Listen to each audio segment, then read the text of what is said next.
A very good evening to all of you. I am Vinayak Jalmia and I'd like to welcome you all to the 9th edition of In Conversation With series. Today we have amidst us somebody who needs no introduction. He is one of India's tallest public leaders, having served both as a finance minister and as a home minister. He is also currently a member of the Rajya Sabha and has been responsible for ushering many reforms and bold measures. He is also one of India's leading lawyers and a par excellence public intellectual. He studied and gained an MBA from the prestigious Harvard Business School. Without further ado, I'd like to welcome and introduce Shri P. Chidambaram ji. Good evening, sir, and thank you for being here. Good evening. I request all our viewers to pose their questions as comments, and we'll try our best to accommodate as many as are possible. Thank you. So the first question comes from Nilima Shah, and she is saying, the Modi government is set to announce its last budget. What are the three major announcements that we can expect from them in this budget session? Well, that will be purely speculative. I think they are planning to announce a cash transfer to every farmer, a certain amount of money per acre held by a farmer. They will also probably announce that the premium on crop insurance will be borne by the central government. It's also possible that they will cut the direct taxes rate or raise the threshold rate for the lowest slab of the income tax paying class. But as I said, all this is speculative. It would be unconventional. It's a vote on account, and it's a vote on account that should be taken for about 3 or 4 months. But given the track record of the NDA government, I would not put it beyond them to make unconventional announcements, which of course they're not obliged to keep unless they come back to power. And so what do you think, or what do you expect to be some of the key points of differences between the UPA 2's last budget and the Modi government's last budget? You see, I presented the last budget of the UPA government in early 2014, and I made it very clear that while a number of urgent steps are required to be taken, they have to wait for a new government to assume office. But between February 28 and say May 31, I said 1 or 2 things cannot wait. For example, reduction of customs duties on 1 or 2 very key items of manufacture where the and excise duties. So I said we will make those changes, but I made it clear that those changes will be valid only for 4 months and will lapse unless the new government came and reaffirmed it or changed it or made further changes. So it was a purely stopgap arrangement we made on 1 or 2 matters, but we certainly did not make any wholesale announcements or wholesale changes. Thank you. In an ideal world, sir, what would be the 3 things you would like to see in this coming budget? In the interim budget, nothing. I would not like to see anything. I would like them to stick to the convention, present a vote on account, and leave it to the next government to present a full budget for the year. So ideally, I would want to see nothing. I'll be very happy if they simply present a statement of income and expenditure for about 4 months and confine themselves to no more than 3 pages. So Dr. Shaukat Mansoori asks the next question, and it's a question which has captured India's imagination. Shri Rahul Gandhi has recently promised minimum income guarantee after coming to power. Could you please elaborate on this and how this could help or benefit the poor of India? See, A significant number of people in India are poor. There are various estimates. That income poverty affects their ability to buy food, buy clothes, put a roof over their heads, access education, healthcare. I think the time has come when we ensure that every family in India comes to a certain level of income. It's not their fault that they are below the poverty line. It's a combination of circumstances that keeps them poor.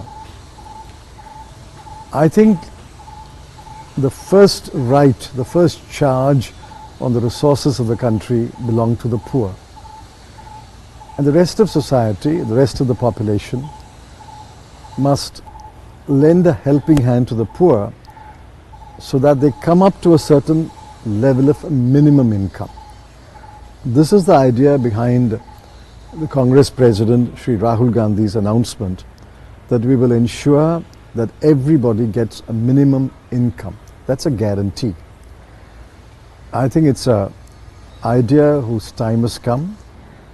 This idea has been discussed extensively by eminent economists. There's a body of work on the idea. And I think the announcement by the Congress President on the eve of election is a bold announcement. And if the Congress comes to power, we will implement it progressively so that all the poor families of India are brought up to a minimum level of income. It's the most ethical, equitable, egalitarian measure that a government can take. So some of the people who ask, the BJP especially, some members of the BJP question how will we manage the fiscal budget while creating a minimum income guarantee scheme? It's rich that the BJP is asking. The BJP misses the fiscal deficit target quite often. They missed it last year, and I suspect they will miss it this year too. The size of India's GDP is about 200 lakh crore rupees. At the nominal rate of growth, it will grow by adding another 20-25 lakh crore of rupees every year. In 5 years, 2019 to 2024, the nominal GDP is likely to cross, say, 275 lakh crore. Now, given that size of the GDP, can we not afford to earmark 1.5% or 2% of that GDP to give a minimum guaranteed income to the very poor? I think if you do the math on a piece of paper, you will find that that is eminently doable. Out of 220, 230 lakh crore of rupees, we want to appropriate about 3 lakh crore of rupees for this project at the uppermost limit. But since this program will not be rolled out on one day, it will be rolled out gradually, and the states also will take a share of their responsibility. I think it's eminently doable, and we will find the resources within the resources available in the country. We have done such bold measures in the past. When we announced loan waiver, farm loan waiver in 2008, the very same BJP said it's not doable. We did it. When we announced universal midday meal scheme, they said it's not doable. We are doing it. So I think all bold ideas will attract their share of critics. But we must not be daunted by criticism. We must go ahead and do what is right, and I believe this is the right thing to do now. On the same spirit, do you think the BJP missed a trick and were caught snoozing at the wheel, because in 2017, in chapter 9 of their own economic survey, their then economic advisor spoke about universal basic income. And they even said how Mahatma Gandhi would approve of the idea. Do you think the BJP could have implemented it? Did they miss the opportunity to do so? See, the UBI was discussed by the then Chief Economic Advisor in the economic survey for 2016-17. So the BJP actually had 2 years to implement the idea. But presumably they were not interested in the idea. I can only attribute it to their own callousness and own neglect. This was an idea which should have been developed, adapted, modified, fine-tuned, and rolled out as a project or as a scheme. I think the BJP was not committed to alleviate poverty. Sir, Rohit Sharma now asks, what is your assessment of what this government is doing wrong with regard to the various issues and policies? Well, they've done a number of things wrong. Demonetization was a gross mistake. The GST was rolled out in a flawed and clumsy manner that its consequences are being felt every day by the trading community. Their priorities are wrong.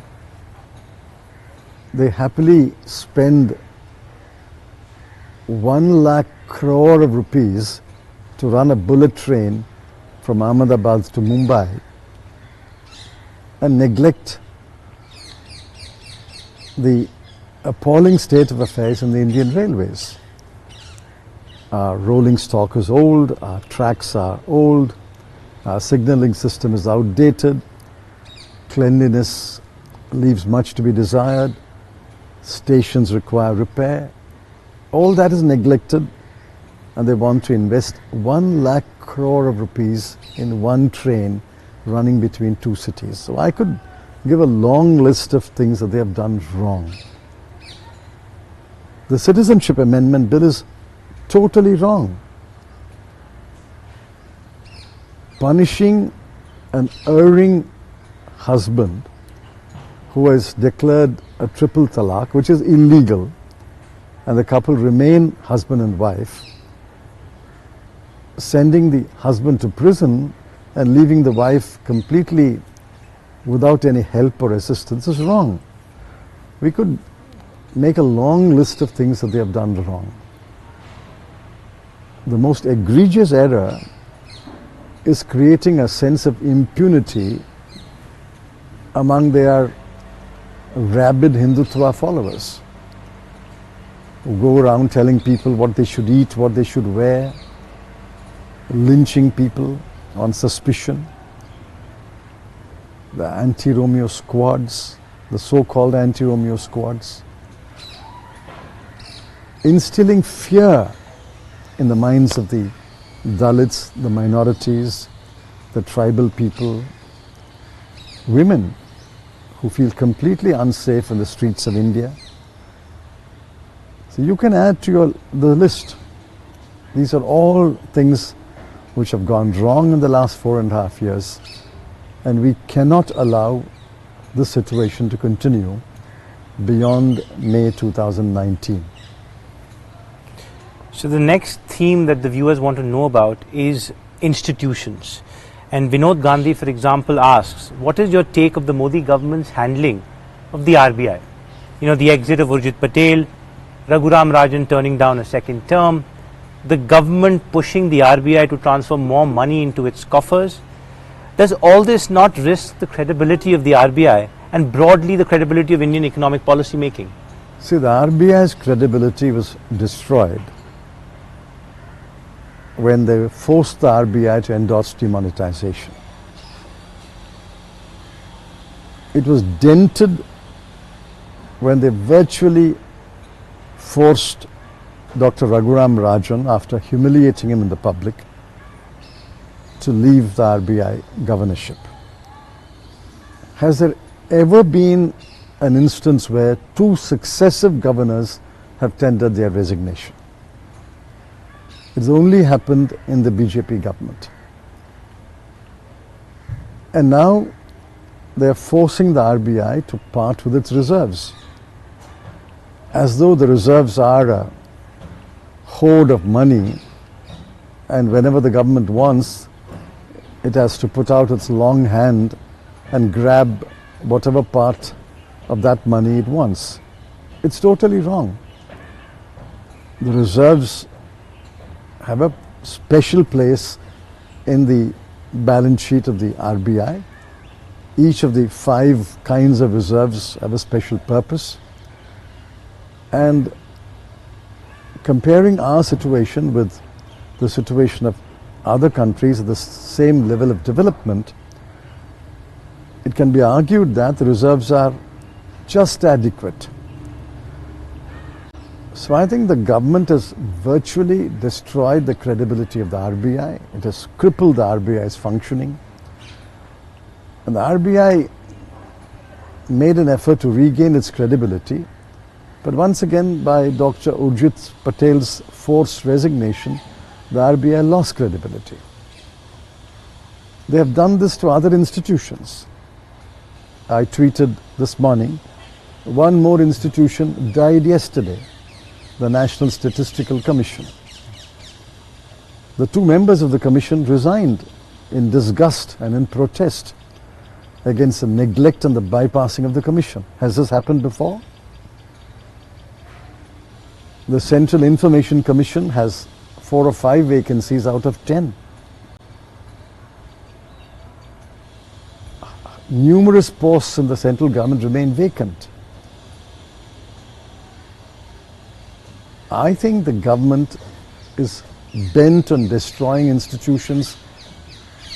The CBI is practically destroyed. Other agencies are being crippled. So I think we must take serious note of the fact that the BJP government does not respect institutions and does not care if the institutions are undermined or destroyed. So the next thing that the viewers want to know a lot about is the issue of jobs, which is especially important to the youth. Beju Emmanuel asks, for example, that Raghuram Rajan at the recent World Economic Forum at Davos had pointed out that the need for creating jobs, and that the recent CMIE report speaks about a loss of 1.1 crore jobs in 2018. What do you think the Modi government has done wrong to completely destroy jobs in India? See, we must understand where jobs are created in India. Genuine jobs, as opposed to 3 members of a family working on a patch of land and a 4th member joins to work on the same patch of land, that 4th member does not have a job. Yeah. He has no option. He goes to work on that same patch of land. We are talking about genuine jobs being created. Jobs are created in India. 90% of jobs are created in India in the small and medium enterprises sector. Other jobs are created in the manufacturing sector. These 2 sectors have touched the lowest point in the last 5 years. One, there is no new investment in either the large manufacturing sector or in the small and medium enterprises. 2, credit growth to industries has remained negative or in single digits for several quarters. So put the 2 facts together. There is no new investment. Credit growth is either negative or in single digit, low single digits in both manufacturing sector. So how do you expect jobs to be created? Which is the reason why there is growing joblessness and no new jobs are being created.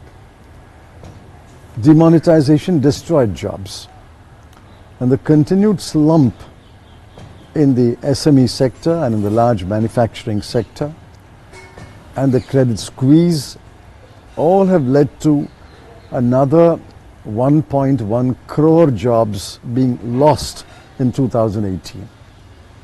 The record of this government is not merely growing unemployment, its record includes destroying existing jobs. I don't think they had a clue about how SME works and how manufacturing sector works. Since they didn't have a clue about the ways these two sectors work, they neglected them, and we are paying a huge price for that neglect. NPA, sir, is a hotly debated issue in India. And Ashish Joshi asks that there is news that the RBI is planning to release data regarding NPAs. Can you please explain NPAs to our viewers and how they have magnified under the Modi regime versus the UPA tenure? See, accounts which were performing accounts on 31/3/2014 have turned non-performing. The NPA level was about 2.5 lakh crore in March 2014. Today it has crossed 10 lakh crore. So the reasons must be found in what the government did or did not do in the last 5 years. You can't paint all accounts with the same brush. Now, if the telecom sector went into a slide and the accounts became NPA, you can directly trace it to the cancellation of the telecom licenses, and those who invested in those licenses suffered huge capital losses. Likewise, the power and coal sector went into a slump because over 200 mines were cancelled. So these are external factors. Now, if external factors affects a business, the account will turn NPA. So I think the fundamental error that this government committed was look at every sector and paint it with the same brush. I would have handled it differently. We would have handled it differently. We would have looked at NPAs of the coal sector, NPAs of the power sector, NPAs of the telecom sector, NPAs of the steel sector, NPA of the agriculture sector, NPAs of the SME sector, and dealt with them differently. Wherever there has been willful default or fraud or theft of money belonging to the company, of course, we must come down with a heavy hand and punish them. But otherwise, we should have looked at it sectorally and found an answer to the woes and problems of each sector. Imagine a doctor giving the same medicine, the same injection or the same pill for every patient who comes to that doctor. That will be absurd. You would have to treat the patient according to the symptoms and according to the disease.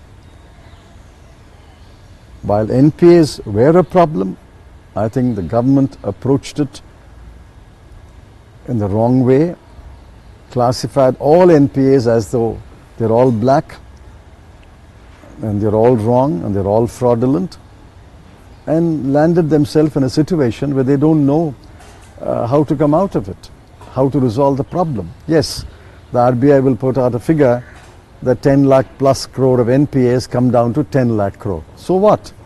This dip in the NPA level is no comfort, because today the stark reality is no banker is willing to lend and no entrepreneur is willing to borrow. And it's ironic, given that this government keeps talking about ease of doing business, that in fact, very least they could have done for the industrialized sector was to look at the NPA in a better way. So now we move on to the issue of farm loan waiver, which has been back in the news after Congress fulfilled its promise and created farm loan waivers in Rajasthan, Chhattisgarh and Madhya Pradesh. Akhtar Hussain asks, can you please explain the economics of farm loan waivers and clear out some of the misconceptions behind it? See, farm loan waiver is state specific and contextual. It may not be necessary to waive loans of farmers in a state where there has been a bountiful harvest for 2 or 3 agricultural years and everybody is happy. But in states where drought has wreaked havoc or floods have wreaked havoc or prices have fallen sharply, like for example onions today in Maharashtra, in such states the farmer is in debt. Now let's keep that in mind. That's the starting point. If the farmer is in debt, the middle class, the urban population may be quite happy that there is enough food in the market and they can buy and consume it. But please remember that the farmer who produced it is in debt. Today, the average debt of the Indian farmer family is 90,000 rupees. There are about 10 crore farmer families in this country. The average debt is 90,000 rupees. Now please tell me, how is the farmer family, the farmer, going to repay that debt? Where will he find a surplus of 90,000 to replace that debt? Therefore the farmer's anguish, the farmer's cry is genuine. Otherwise, would a farmer leave his land and march to Delhi? This is a genuine problem.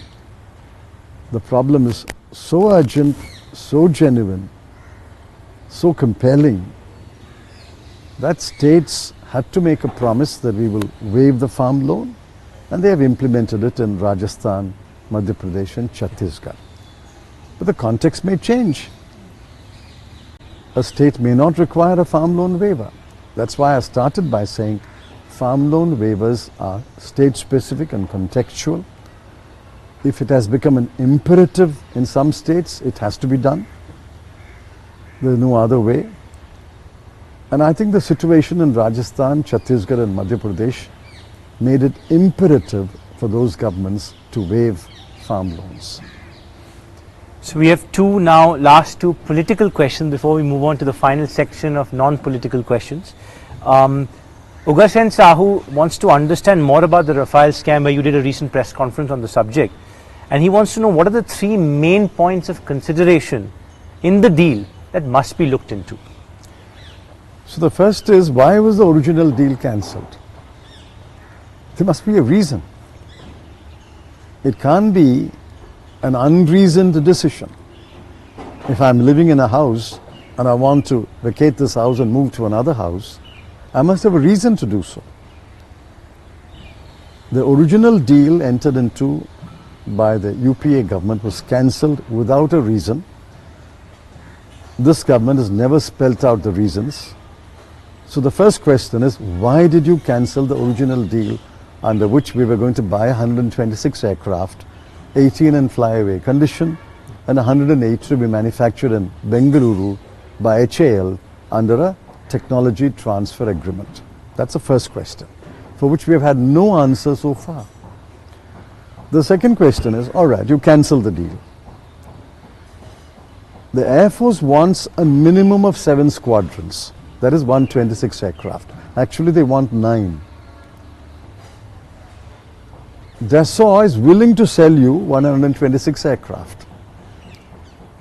You say you have negotiated a lower price. Congratulations. But if you have negotiated a lower price, why are you buying only 36 aircraft? Why did you not place an order for 126 aircraft? And the 36 can come in one lot, the remaining can come subsequently. At least you would have placed an order for 126 aircraft and satisfied the Air Force that their demands will be met over a period of time. So why did you reduce the number of aircraft from 126 to 36? And the third question is, there are many more, but I'll stop with 3. There was a work share agreement between HAL and Dassault to do the offset. The offset is worth about 30,000 crore rupees.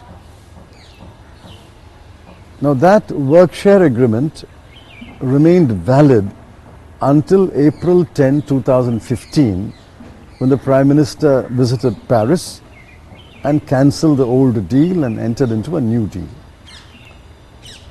Now please tell us, irrespective of who Dassault chose as its new offset partner, please tell us, why did you cut out HAL? Is HAL incompetent? Is HAL a bad public sector? Is HAL incapable of executing the offset contract? Why did you cut out HAL? Assuming that Dassault wanted to choose another partner or one or more partners, there's a lot of cloud about that. Why was not part of the offset contract, say 10,000 crore or 15,000 crore, why was a part of the offset contract not given to HAL? Please tell us, why did you do in HAL? Why did you cut out HAL? There are many more questions, but I'll stop with 3. So Arshad Chishti wants to know how Priyanka Gandhi Vadra's entry into mainstream politics, how that will impact the scenario of 2019 and how will it impact the Congress party? See, Priyanka belongs to a Congress family, and if she wants to join the Congress, she wants to participate in the Congress party's election campaign, she's free to do so. She's entitled to do so like any citizen of this country. So I don't think people should ask questions about why is Priyanka entering politics. Mercifully, the questions are being asked only by one or two completely misdirected people. Now, what will she do in the election? What will the impact be? Well, I'm pretty confident that the impact will be very positive. She has her own charm, you can't deny that. She's an easy speaker. She's able to attract large crowds of people, and she's able to establish a rapport with her audience. Now that's good. She has an easy rapport with the Congress workers, and that's good. So I think if someone has a special talent or a special quality, obviously the outcome of that will be beneficial to the Congress party. I look forward to her contribution in these elections. Thank you. So now we move on to the final section, which are non-political questions. And this is one particular question that we ask all our leaders. Who do you think in the BJP needs a hug? Well, if Mr. Vajpayee was alive, I think he would deserve a hug. But at the moment, I mean, I don't know him. The only BJP person who was in BJP but who was now removed from the BJP is the President of India. And perhaps if you insist that we hug a BJP or an ex-BJP person, we can go and greet the President of India and hug him. Thank you. So, who's the one leader in the BJP that you would like to debate against? Well, I must admit that Arun Jaitley was a good debater. We've had some good debates in Parliament. When she was in her prime of her health, Sushma Swaraj was a good debater. Now she has taken a back seat in the party, voluntarily or otherwise.